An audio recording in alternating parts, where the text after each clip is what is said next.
किसी बात पर पति और पत्नी के बीच में विवाद हो जाता है, जबकि उन्हें साथ साथ जीने की 7 जन्मों तक साथ रहने की कस्में भी खाई थी। लेकिन विवाद कुछ इस तरह से बढ़ता है कि पति अलग रास्ते चला जाता है और पत्नी अलग रास्ते चली जाती है। पत्नी जाती है तो साथ अपनी बेटी लेकर चली जाती है और पति जब अलग होता है तो बेटा अपने साथ लेकर चला जाता है। लेकिन तय ये होता है कि जब बच्चों का मिलने का मन करेगा तो आराम से मिल लिया करेंगे।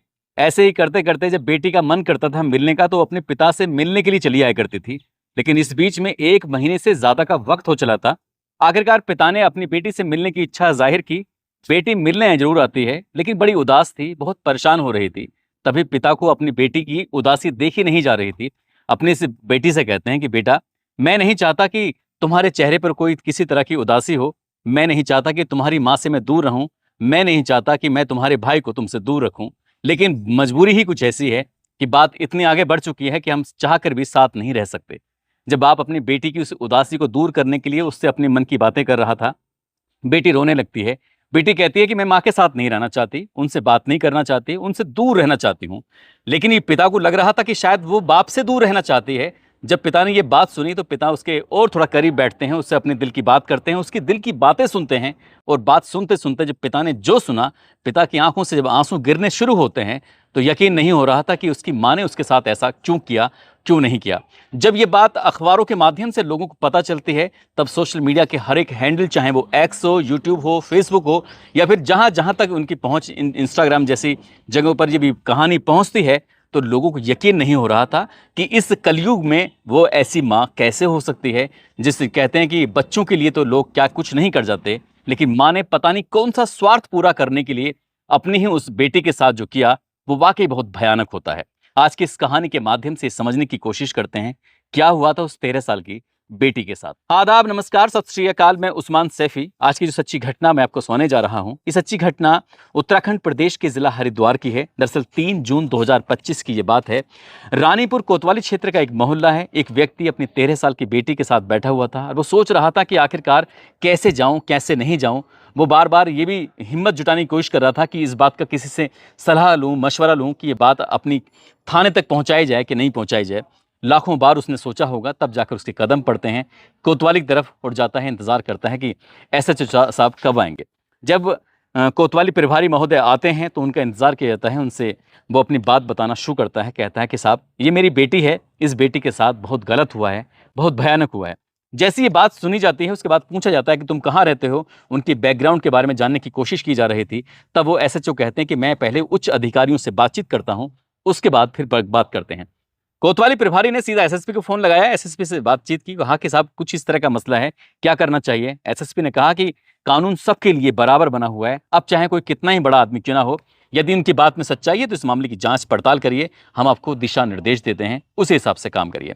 अब कोतवाली प्रभारी को आदेश मिल जाते हैं। उस लड़की के पिता से पूछा जाता है कि बात क्या है। वो बताते हैं कि जनवरी 2025 की ये बात है। 13 साल की उनकी बेटी जो कि अपनी माँ के साथ रहती है, उनकी माँ ने कहा कि हम लोग घूमने के लिए कहीं जा रहे हैं, जो कि भेल स्टेडियम है, वहाँ घूमने के लिए चल रहे हैं। कार में बैठते हैं और कार में बैठ के जब चल रहे थे तो उस कार के अंदर 2 और सदस्य बैठे होते। एक का नाम होता है सुमित पटवाल, जो उस लड़की, जो 13 साल की लड़की है, उसकी माँ का प्रेमी होता है, जो कि न्यू कैनाल कॉलोनी बहादुरबाद का रहने वाला होता है। साथ ही एक और लड़का होता है जो प्रेमी का दोस्त होता है, नाम उसका शुभम होता है। गांव अमर सिंह, मवाना, थाना परिषदगढ़, मेरठ, उत्तर प्रदेश का रहने वाला होता है। अब ये दोनों बैठे हुए हैं, लड़की पीछे बैठ जाती है इनके साथ और वो दोनों उस लड़की के साथ गंदी हरकत करने लगते हैं। वो लड़की शुरुआत में तो समझ नहीं पा रही थी कि आखिरकार ये हो क्या रहा है। तब उन दोनों ने, उन भेड़ियों ने उस 13 साल की लड़की को नोचना शुरू किया है। वो रो रही थी, चीख रही थी, चिल्ला रही थी, लेकिन माँ के कानों तक उस बेटी की चीखने चिल्लाने की कोई आवाज़ नहीं आ रही थी। माँ आराम से अपनी आंखों के सामने ही अपनी बेटी की आबरू लुटते हुए देख रही थी और वो दोनों दरिंदे उस 13 साल की लड़की का बलात्कार कर रहे थे। सामूहिक बलात्कार करने के बाद यहाँ से कहानी आगे बढ़ जाती है। और यही नहीं, ये लड़की कुछ दिन के बाद ये हरिद्वार और वृंदावन, आगरा ऐसी जगहों पर भी घूमती है। कई जगहों पर इस लड़की के साथ ऐसे ही सामूहिक दुष्कर्म होता है, बलात्कार होता है। और ये लड़की जब पहले तो बड़ी खिलखिलाती थी, हंसती थी, माँ से भी बात करती थी, पिता से भी बात करती थी, भाई से बात करती थी।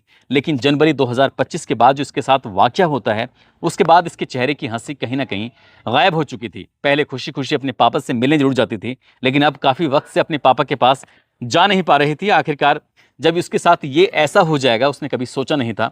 अपने पिताजी को पूरी कहानी सुनाई जाती है और एसएसपी के आदेश के बाद फिर इस कहानी पर एफआईआर दर्ज की जाती है। और एफआईआर जब होती है कोतवाली रानीपुर में धारा 70/2, 351/3, 3/5, 3/क, 4/2, 5/1, 6, 16/17 पोक्सो एक्ट की धाराओं में मुकदमा दर्ज कर लिया जाता है। और मुकदमा दर्ज होने के बाद अब इस मामले की जांच पड़ताल शुरू हो जाती है। आखिरकार लड़की का सबसे पहले मेडिकल कराया जाता है और मेडिकल जब उसकी रिपोर्ट आती है तो उसको देखकर बड़ा आश्चर्य हो रहा था। जो लड़की ने बोला था उस बात की कहीं ना कहीं पुष्टि हो रही थी, यानी कि उसके साथ कोई ना कोई बहुत भयानक रूप में गंदा काम जरूर हुआ था।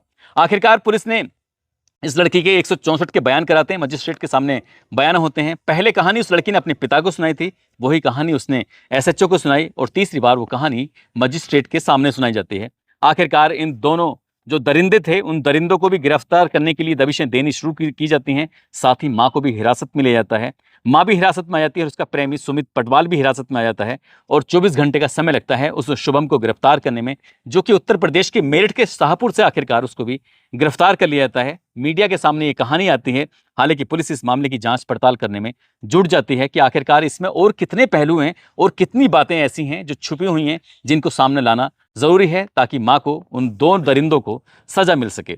आखिरकार इस महिला के बारे में जानकारी जुटाई जाती है तो पता चलता है कि महिला छात्र जीवन से ही राजनीति में सक्रिय थी।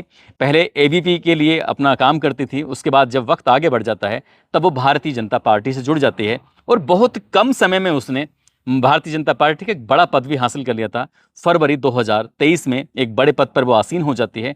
कुछ वक्त आगे बीत जाता है लेकिन अगस्त 2024 में उस पद से उसको पद मुक्त कर दिया जाता है। और जब ये कहानी सोशल मीडिया के अलग अलग हैंडल्स पर चल रही थी तब जाकर 4 जून 2025 को इस भारतीय जनता पार्टी से पूरी तरह से निष्कासित भी कर दिया जाता है। और इसके बारे में कुछ ये पता चलता है कि पति और पत्नी का विवाद हो गया था और पति पत्नी के विवाद के बीच में इस महिला ने अपने पति के साथ मारपीट कर दी थी और किसी ने ये वीडियो बना लिया था। ऐसा एक अखबार के माध्यम से, ऐसा एक वेबसाइट के माध्यम से मैंने पढ़ने की कोशिश की तो पता चलता है कि इसने अपने पति के साथ मारपीट की। वो वीडियो सोशल मीडिया पर वायरल हो जाता है। जब मामला हाईलाइट हो जाता है तो पति अलग रहने का फैसला कर लेता है और उसके हिस्से में बेटा आ जाता है, माँ के हिस्से में बेटी आ जाती है। ये कहा जाता है कि बेटी माँ के साथ ज्यादा सुरक्षित रहती हैं, लेकिन माँ ने इस बात को बिल्कुल भी सिरे से नकार दिया, खारिज कर दिया कि यहाँ पर जो बेटी थी वो अपने पिता के साथ ज्यादा सुरक्षित थी, माँ के साथ सुरक्षित नहीं थी। आखिरकार माँ ने जो उसके साथ किया था वो वाकई अपने आप में भयानक होता है, बुरा होता है। पुलिस अब हर एक पहलू की जांच पड़ताल कर रही है ताकि इन आरोपियों को कम से कम समय में बड़ी से बड़ी सजा दिला सके। दोस्तों, इस पूरे घटनाक्रम को सुनाने का उद्देश्य किसी को परेशान करना नहीं है, किसी का दिल दुखाना नहीं है, बल्कि आपको जागरूक करना है, आपको सचेत करना है। ये बताया जा रहा है कि जब पुलिस ने इस मामले की जांच पड़ताल करना शुरू किया तो पता चलता है कि कई बड़े नेताओं के साथ चैट करने की इसकी बात पाई जाती है महिला की। और इस महिला के कुछ ऐसे भी अनैतिक रिश्ते हैं या नहीं हैं। हालांकि हर पहलू की जांच पड़ताल होगी, लेकिन जो अपनी बेटी की ना हुई वो किसी और की क्या होगी इससे भी अंदाजा लगाया जा सकता है। दोस्तों, जाते जाते मौजपुर राजस्थान के रहने वाले हैं सोनू वर्मा। आज इनका जन्मदिन है, इनको जन्मदिन की ढेरों सारी शुभकामनाएं, बहुत बहुत मुबारकबाद। कुछ लोगों ने नाम लेने की अपील की है, जिसमें अभिषेक दुबे असम से हैं, राजीव कुमार, जौनपुर से संजय कुमार, सुचिता देवी, धनबाद से राजा कुरैशी हैं, प्रयागराज से उत्तम लाल, अशोक दुबे, दिल्ली से मुकेश पांडे, शहबाज अनवर, रजनी, अफरोज खान, आराध्या, हर्षिका, सरताज रजा, प्रदीप गुप्ता, आशीष यदुवंशी दिल्ली से, अनूप सिंह सीतापुर से, मुश्ताक अली राजस्थान से, झारखंड से वसीम खान, बिहार से दिलशाद शाह, राजकुमार साहनी, गौरव कुमार। आप सब लोग अपना ख्याल रखें, सुरक्षित रहें। जय हिंद, जय भारत।